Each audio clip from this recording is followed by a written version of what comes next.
Well, there's trouble brewing at Starbucks, and this time it has nothing at all to do with the cost of a cappuccino or a frappuccino or whatever you like. Gun control advocates are upset that the coffee giant allows folks to carry guns in its stores in states where open carry is legal, but Starbucks say it's only following local laws. Our point is the more guns, the more gun violence. That's been proven over and over again. We have a right to open carry, and if criminals see more guns, maybe they'll decide to go elsewhere. In fact, it's okay to carry a gun in all of those highlighted states you see there. Some require permits, some do not. Most do not. And Starbucks, one of the many national retailers considered open carry friendly. Others include Walmart, Home Depot, Best Buy, Barnes & Noble. With us now to sort out the legal aspects of all this, because it is kind of a mess. Fox News senior judicial analyst, Judge Andrew Napolitano. Good to see you, Judge. Likewise, Greg. All right, so does Starbucks have the right to say, sorry, Hoss, you got to check your gun in your saddlebag outside? No, it doesn't, because Starbucks is a public accommodation, which means it invites the public to come on its property. And when the public comes on its property, the public doesn't shed any of its constitutional rights. So Starbucks could no more say, you got to keep the gun out there, than I could say you have to keep your political opinions. So Starbucks cannot say, I don't like you praising Ron Paul, the congressman, while you sip your double espresso. It couldn't do that any more than it could say, I don't like your lawfully carried gun on your belt, because each is a fundamental liberty protected from interference by the Constitution. What about Mrs. Murphy, who wants to throw a backyard Irish-only barbecue?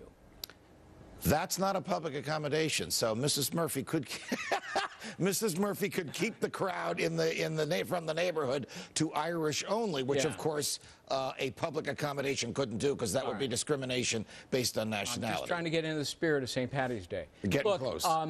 Cities and states, what about their legal rights and obligations?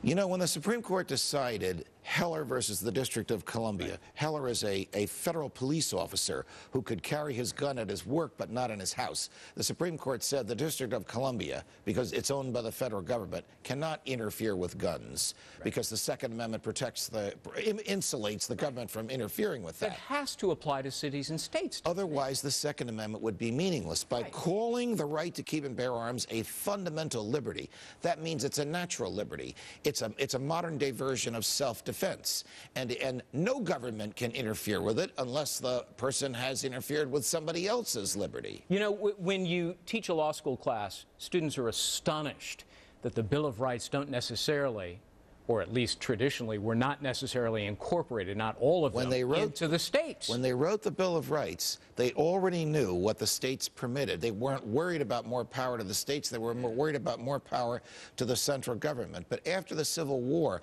the Supreme Court began to find each of the rights in the Bill of Rights insulated from state infringement as well as from federal infringement. The Supreme Court will give us a definitive answer on guns once and for all. I always thought when the Due Process Clause was passed, and the incorporation was automatic, but you got to feel for Starbucks and Walmart and all of the other stores that are caught in the middle of this political battle. If someone is using their fundamental right, like to carry a gun or to express free speech, to interfere with the purpose of the public accommodation, if I'm pulling the trigger in Starbucks, or if I'm preaching my devotion to Ron Paul so loudly that people can't order their coffee, then Starbucks can stop me. What do you say to the lady, and we showed the soundbite earlier today, says, gosh, I don't want to go to Starbucks and get my kid a drink, and you know, there's a gun there, and the kid says, Mommy, there's a guy with a gun. The guy with the gun means there's less crime. Wherever there are guns, the murder rate goes down. Yeah, I bet there are a bunch of people who would argue with that.